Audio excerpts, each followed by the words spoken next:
Breaking news. There is a military, ammunitions, and cargo transportation taking place in Upper Nile State from Peloche to Longachuk and Maywit. South Sudan has seen renewed and escalating armed conflict since early 2025 between the SSPDF, government army, and opposition forces such as the Sudan People's Liberation Army II position, SPLA, IO, and allied militia groups including the newer White Army. This has affected multiple areas around Upper Nile State, including Nasir, Ulong, Longachuk, and nearby counties. Longachuk and Maywit counties. Both Longachuk and Maywit are border counties in Upper Nile states near Ethiopia, areas of strategic importance and flashpoints in violent clashes between SPF and opposition elements. Conflict Sensitivity Resource Facility. During the 2025 Nasir clashes, government military operations, including airstrikes, were reported in nearby Longachuk and Ulong County, as the SSPDF sought to regain control of territory from armed groups. On reinforcement reports, as of right now, there are no independent, widely verified news reports from major media or international monitoring explicitly confirming a specific new PDF reinforcement deployment to Longachuk and Mahout. At this exact moment, named Operation Troop movements or equipment buildup being reported by a major press outlet, some local and social media-based posts, and unverified claims do exist about fighting and shifts in military deployments in these counties, but these lack confirmation from established news or independent observers and should be treated cautiously. What is established? Forces have been actively engaged in bordering areas and conducted operations in the broader Upper Nile region, including around Longachuk, as part of efforts to counter SPLAIO and allied militia advances. Broader security situation. Renewed fighting in Upper Nile is part of an escalation that has also extended into Jonglei State and elsewhere, involving major government offensives, for example, Operation Enduring Peace, and significant civilian displacement. The dynamic remains fluid, with forces often moving between fronts in response to local offensive, territorial gains, losses, and strategic priorities. Context of fighting in the region. Longachuk. Heavy fighting has been reported in Longachuk County between SSPDF and opposition forces based on social media and local posts.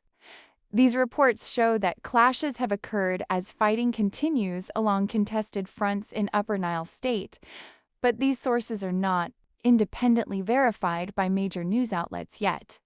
Maywit. There are reports from local outlets and social media of SSPDF engaged in conflict with local armed youth around Maywit County, suggesting military presence and clashes in the area. Again, large international news services have not verified a new reinforcement package specifically dispatched there at this moment. Overall conflict dynamics in South Sudan. The country is experiencing intensifying clashes in multiple states, including Jonglei and Upper Nile, with both government forces and opposition groups active along overlapping fronts. The SSPDF has launched broader operations Operation Enduring Peace, signaling the government's intent to counter opposition advances, though the precise locations of troop deployments and reinforcements are often not independently confirmed in real time by international outlets. Important notes. Security reporting from South Sudan is exceptionally challenging due to limited media access and rapid changes on the ground. Many reports about specific troop movements, especially via social media or regional networks, are unverified by major independent news agencies or humanitarian monitors. We will continue to track this and provide updates as credible reporting becomes available. As Paul Nang has become everything in Salva Kiir's family government, every newer man who is today supporting the Jiang-led genocidal government will regret it as long as Paul Nang is still Salva Kiir's army chief. This man respects no one apart from Salva Kiir throughout the current government spectrum.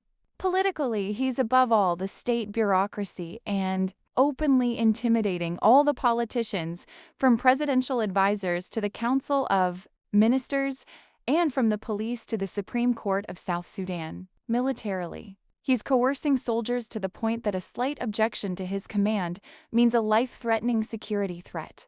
For instance, Paul Nang's problem with Kong Chul Ranli that we heard about yesterday and today was that he, Paul Nang, in a disrespectful manner attempted to force Kong Chul to falsely testify in the courtroom against Dr. Riek Masher and 7 other co-accused.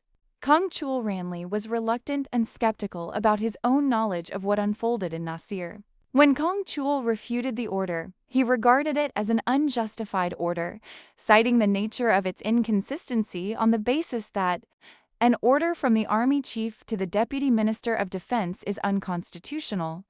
Paul Nang became furious. He insisted that Kong Chul must appear at the designated court hearing whether he knows anything or not about what had happened in Nasir.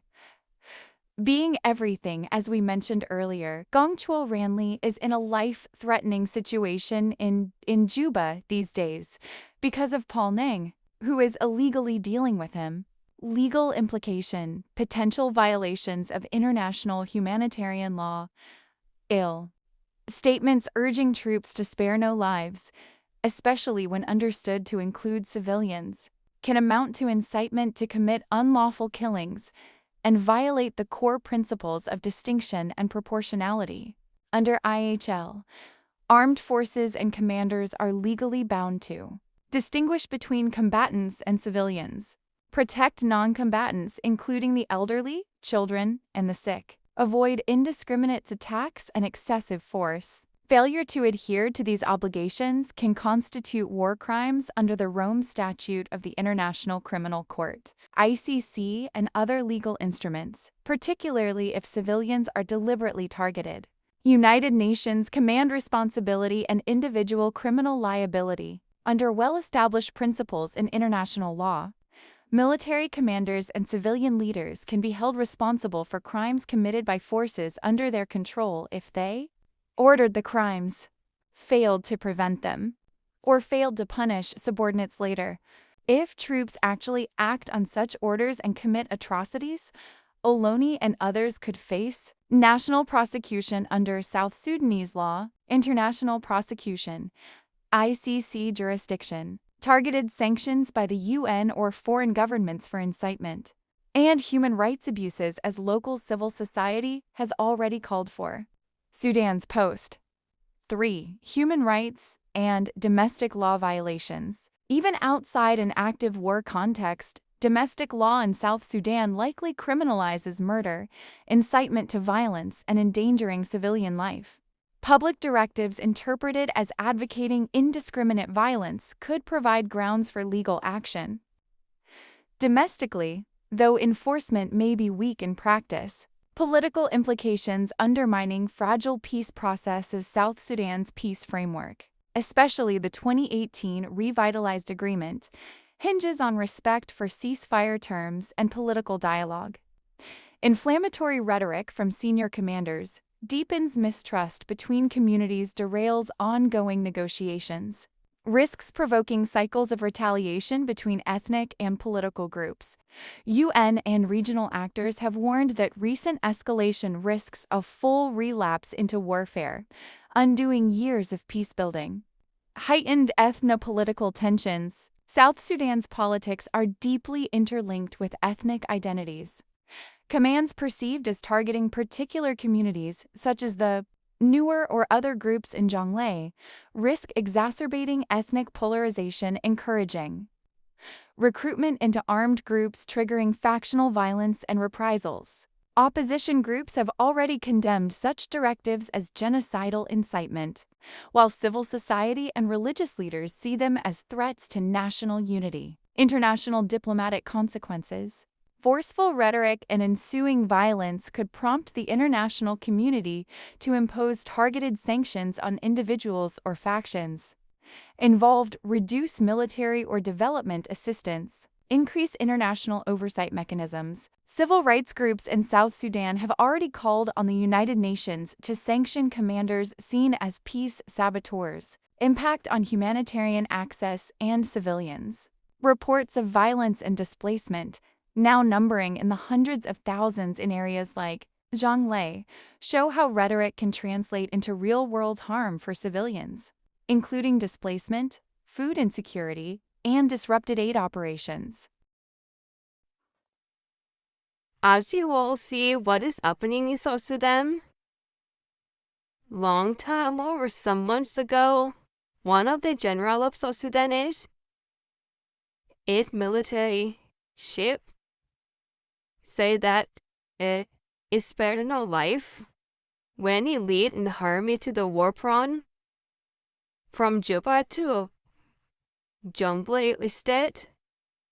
It stated in his word when it addressed the army force as SPDF. It mentioned that it spare no life, which means don't leave anything behind, kill all of them.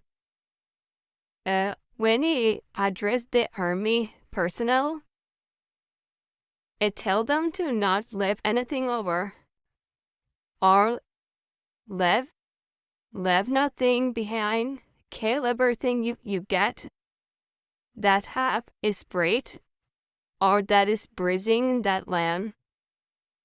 Now that is what is happening in Genøcide. A massacre was committed. All people, children, women, and a group of men was massacred in one of the village. No one survived this. Only those who escaped alive, the military for it are the one surviving in that situation. John Solnoy fulfill what it said that when it said it spared no life, more than 30 people were killed and murdered in cold blood in one place in Genøcide. And this massacre include children, men, women, and all people. All of them are killed in cold blood. Their unwords tied back and shoot that. What do you think if you are in President Salva Kiir's regime that was massacre is on people or is on nation? What is your hope behind? Now, Mr. President Salva Kiir is using ship of stop for now at the stick that a blockade South Sudanese visit. Some months ago, one of the main political figure, Benjamin Bolmel, the former vice president of South Sudan, was running the country that time. Whenever President Salva Kiir left South Sudan for a diplomatic trip, it handed over the country to Mr. Bolmel. And where is Bolmel now, if you can ask yourself? Where is Mr. Bormel as we speak now? Bormel is behind bar now. Bormel is in prison, Blue Hours, in South Sudan. Was determined by the same president that you put your trust to now.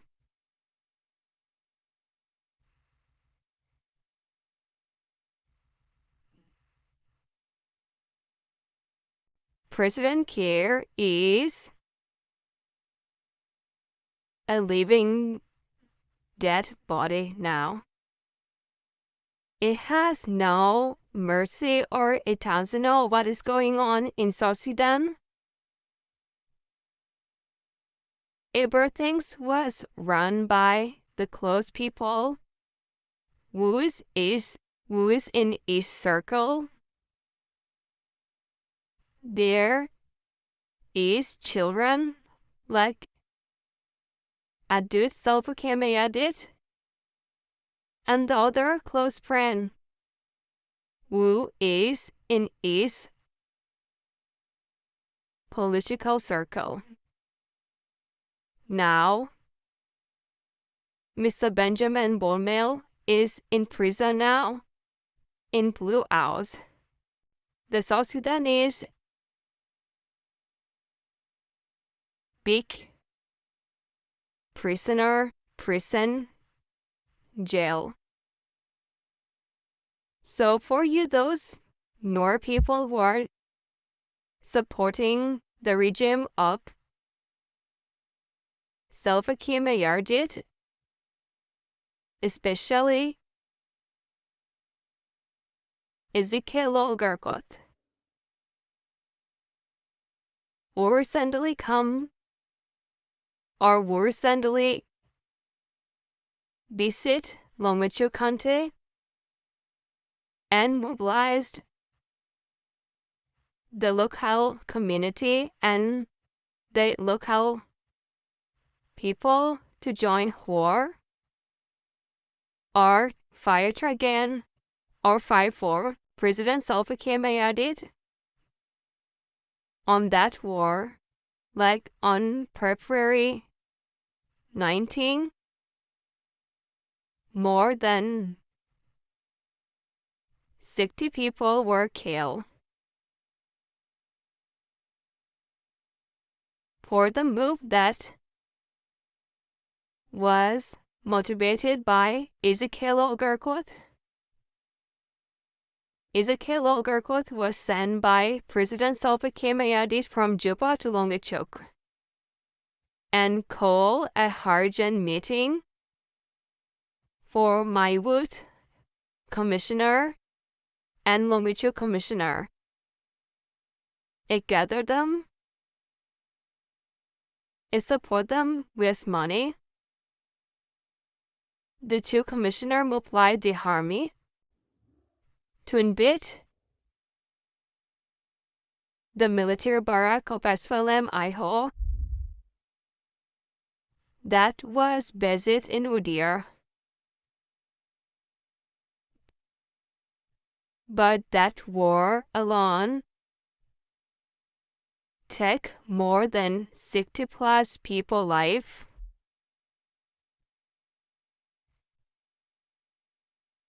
From the government side. When your people were murdered by the same man you put trust on, do you think it will leave you behind when it finish killing your people? It will definitely come back for you and kill you as it did to your people. Don't forget that when your people finished by their Denga regime that was led by Salva Kiir Mayardit, Salva Kiir Mayardit and his people will later on come for you. So now, I get the support from you. I use you as a tool to protect himself from the outsider that I call Noor people. Now, Noor people are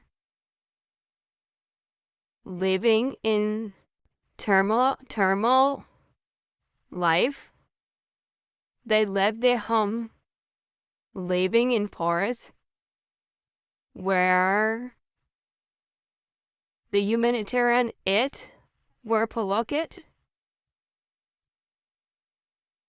No basic need at all.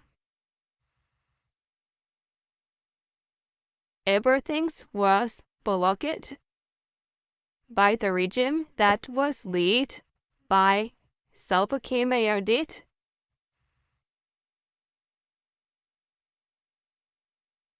You better come out now than later. The people's movement is nearly coming. So don't take time. Come join the people's movement and be part of it. The killing of civilians is too much, and it reaches beyond the measure.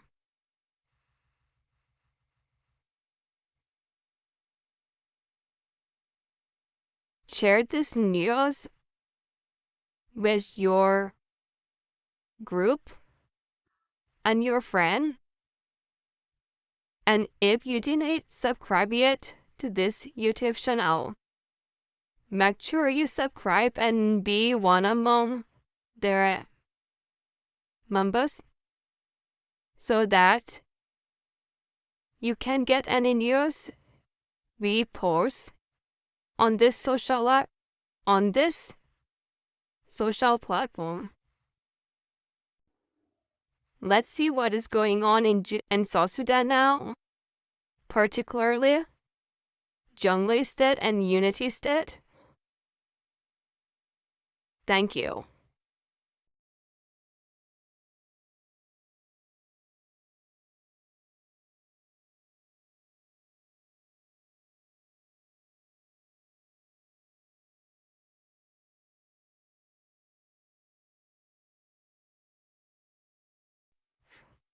Yeah, as you all can see, that is really what is happening in South Sudan, Genøcide State, and Unity State.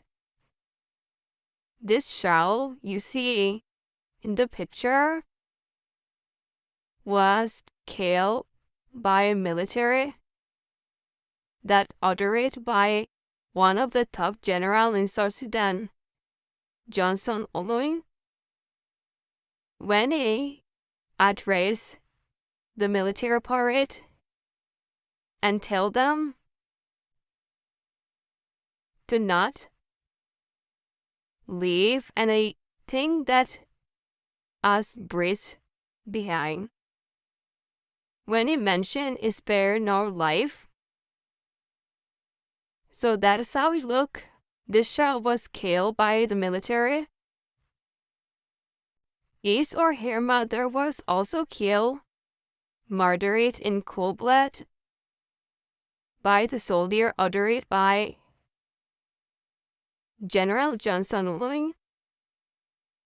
And we urge the human right to interfere and consider the life of innocent citizens of South Sudan who are always murdered day and night